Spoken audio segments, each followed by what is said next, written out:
Hello everyone, my name is Kitty and I'm here today to share with you how I made this rose slip dress. And I have put the pattern in my Etsy as a downloadable PDF, so definitely check it out if you would like to make a dress like this for yourself. And I do think the dress is pretty easy to make and can be worn for a variety of occasions, including Valentine's Day. Now I'm very excited to share my process, so let's get going. For my dress, I used 2.5 yards of this beautiful stretch satin with a rose print. However, for your dress, I definitely recommend getting 3 yards of fabric.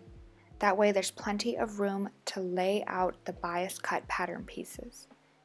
In addition to 3 yards of fabric, you're also going to want a 1/2 yard of 2-inch wide lace for the front of the dress, and 1 yard of 1 centimeter wide lace to finish the top edge, and about 2.5 yards of lace to finish the bottom hem of your dress, and of course matching thread. Here you can see the lace I'm using, which is an elastic lace since my fabric is a stretch satin. I'll use about a 1/2 yard of the 5 centimeter wide lace and about 3.5 yards of the 1 centimeter wide lace. Next, I print out my pattern, which is available in my Etsy shop as a downloadable PDF, and then I began assembling my pattern. The pattern is going to be about 40 pages, and it will be 5 pages across and 8 pages down. So I just cut the margins as needed and tape it together to create the full pattern.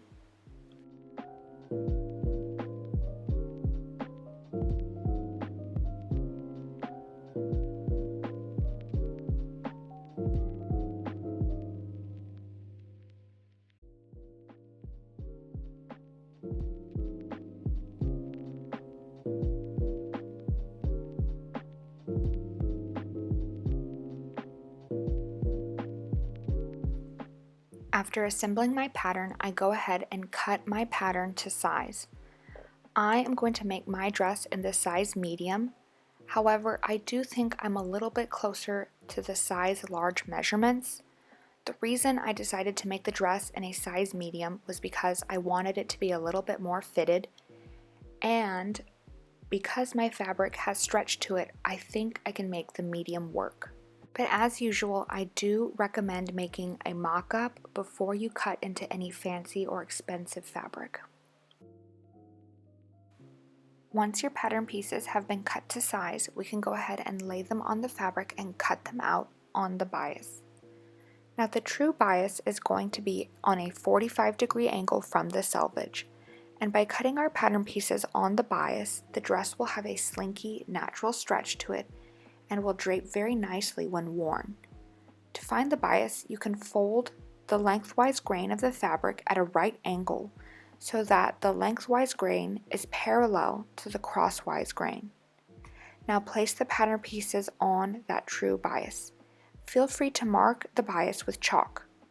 I've also added markers on the pattern pieces, which should help you lay out the pattern pieces. Match that line up with the cross grain. On the pattern pieces, you will see a line with arrows indicated cut on the bias. Match this line up with the cross grain of the fabric, or so that either end of the arrow points to the selvage edge of the fabric.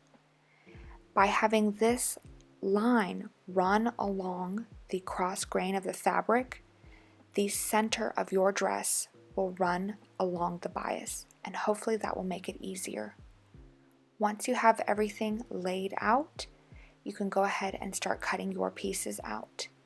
Be sure to flip over that back pattern piece of your dress so that you have a mirror image of the back of your dress.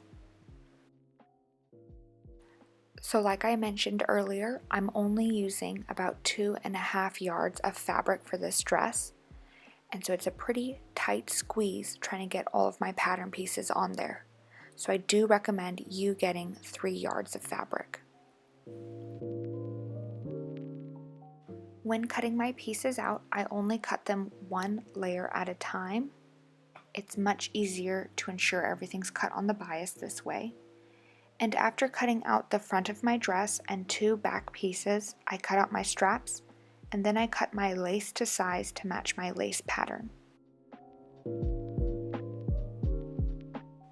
Next, I'm going to sew a little angle into the center front of my lace so that I can create a nice V-shaped lace piece for the front of my dress.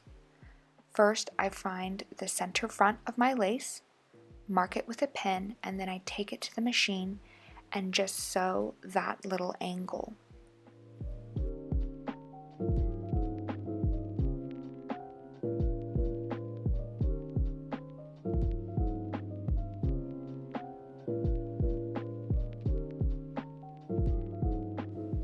After sewing that little angle, I trim off that extra seam allowance, and then you can press open that seam if you like.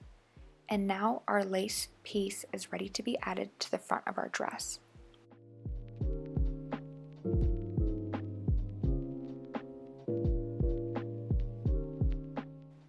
First, I start by sewing a stay stitch along the front neckline of our dress. It's just a straight line of stitching to keep everything smooth and neat.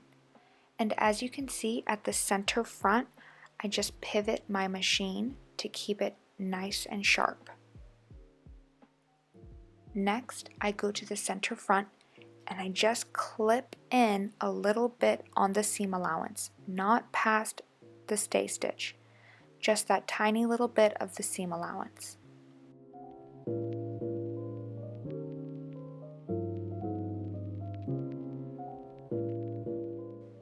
Next, I take my lace piece and lay it over top the top edge of the front of my dress. I lay the bottom edge over top the dress, just covering the line of stay stitches just a little bit. And then I pin my lace in place, starting from the center front and working out.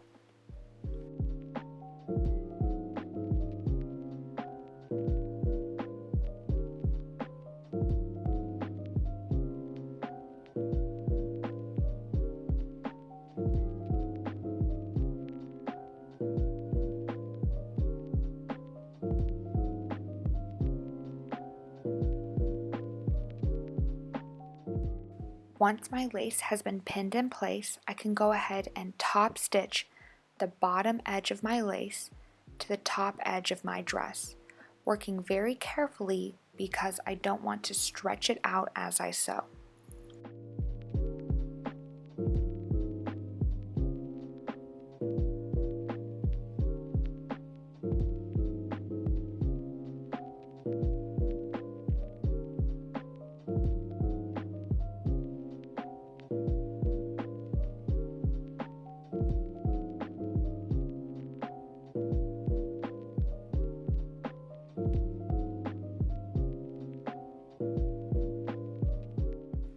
Now here's what the dress looks like from the outside, and we're going to flip the dress over to the wrong side and finish off that raw edge. We're going to fold the raw edge of the dress down and top stitch it in place, securing it down away from the lace. You can use pins to pin the top edge down, or even use an iron to press it down. I, of course, just went directly to the machine and very gently folded it over and very slowly top stitched down in place.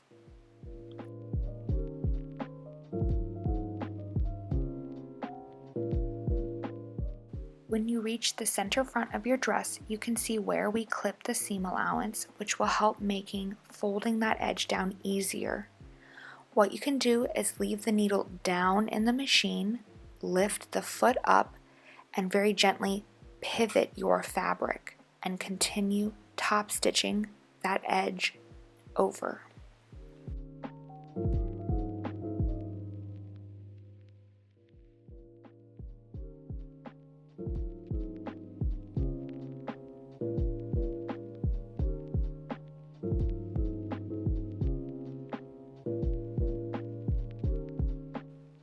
And here is how that lace piece should look once added to your dress. After adding the lace to the front of your dress, we can go ahead and move to the two back pieces and sew them together up the center back seam. Now remember, When cutting your two back pattern pieces for the dress, one piece should have been cut with the pattern facing up, and the other piece should have been cut with the pattern facing down. That way, your back pattern pieces are mirrored. Match the two back pieces of your dress together along the center back. Pin together and then sew. Now finishing your edges is up to you. I chose to go along with a straight stitch and go back with a zigzag stitch to finish up any raw edges.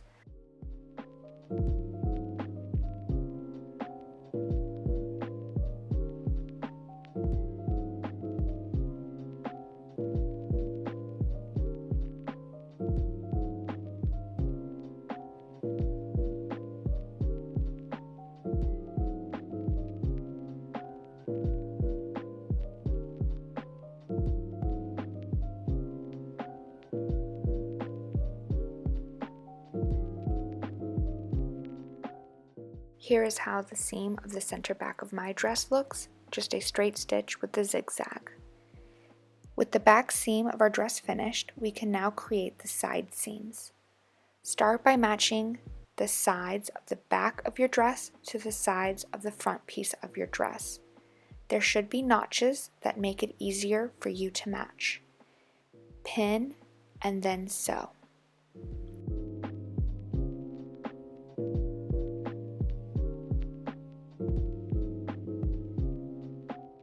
Now I am pinning from the top down, taking extra care to match the notches, and then I'm going to go back and use a straight stitch and finish those raw edges with a zigzag stitch.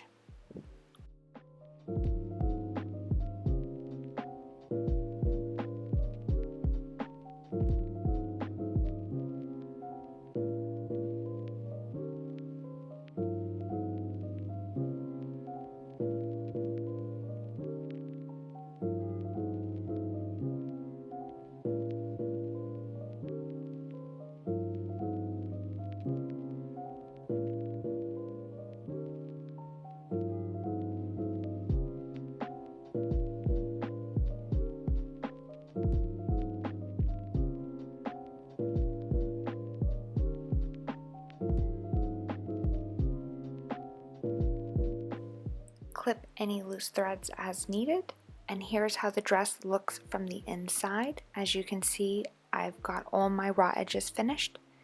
And now let's finish off that top edge of the armholes and back of the dress with our 1 centimeter wide lace. We're going to start by turning our dress right side out.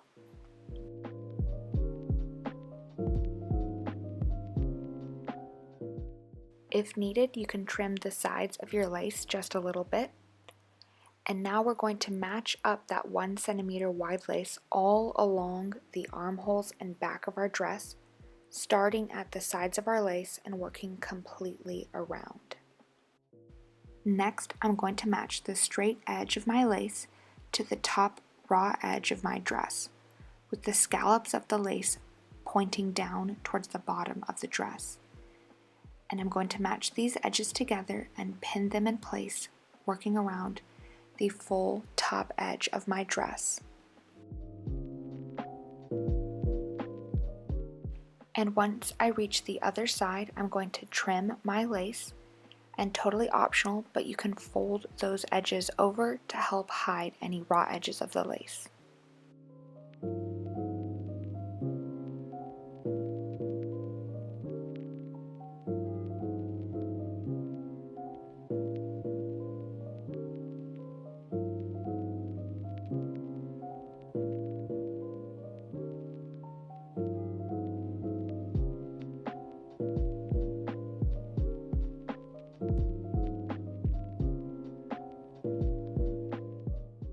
With my lace in place, I go ahead and top stitch my lace to the top edge of my dress, securing it in place.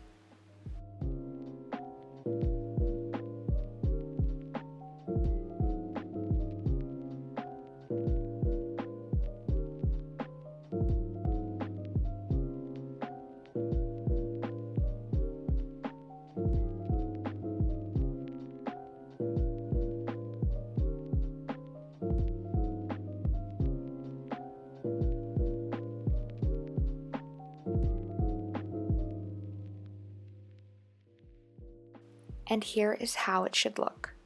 Next, we're going to inside out our dress, and then we're going to fold that raw edge with the lace over towards the inside of our dress, and then we're just going to top stitch that raw edge down, hiding that straight edge of our lace inside our dress.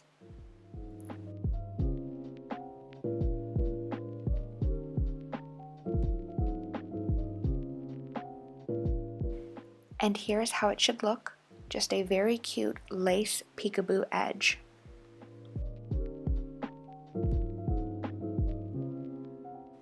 Next, let's make the straps for our dress.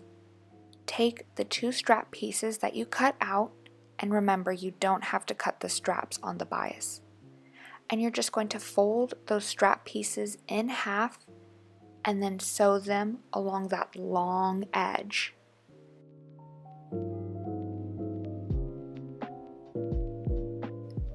After sewing your straps, you can turn them right side out. I like to use a safety pin and secure it to one side of the strap and then turn it. Now there's a lot of great ways to turn them. That's just one suggestion. And after turning your straps, I like to press them flat with an iron. With your straps ready, you can now try on your slip dress and see exactly where and how long you want your straps to be. I like to match my straps to the side edge of my lace on the front of my dress, and then you can match them wherever you want in the back and adjust them to the appropriate length to suit you.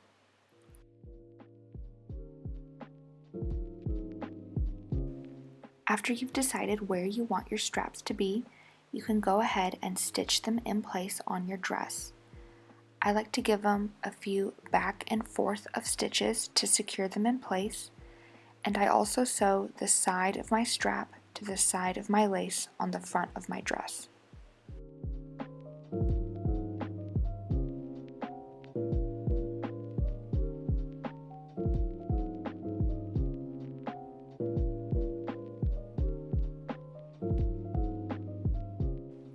Now all that's left to do is finish the bottom edge of our dress.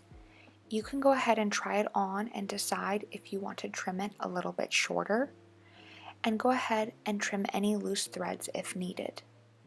And we're going to finish the bottom edge pretty much the same way we did the top edge of our dress. Match our 1 centimeter wide lace, the straight edge to the raw edge of our dress.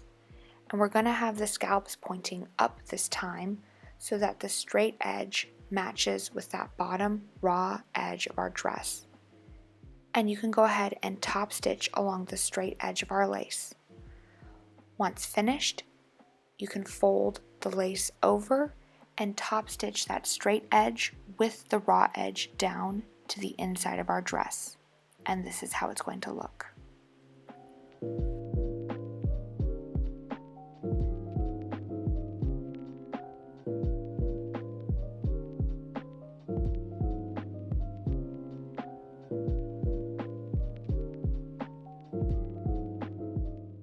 Now let's give our slip dress a try on and see how it looks.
And thank you so much for watching this video. If you like this video and would like to see other fun DIY videos, please like and subscribe.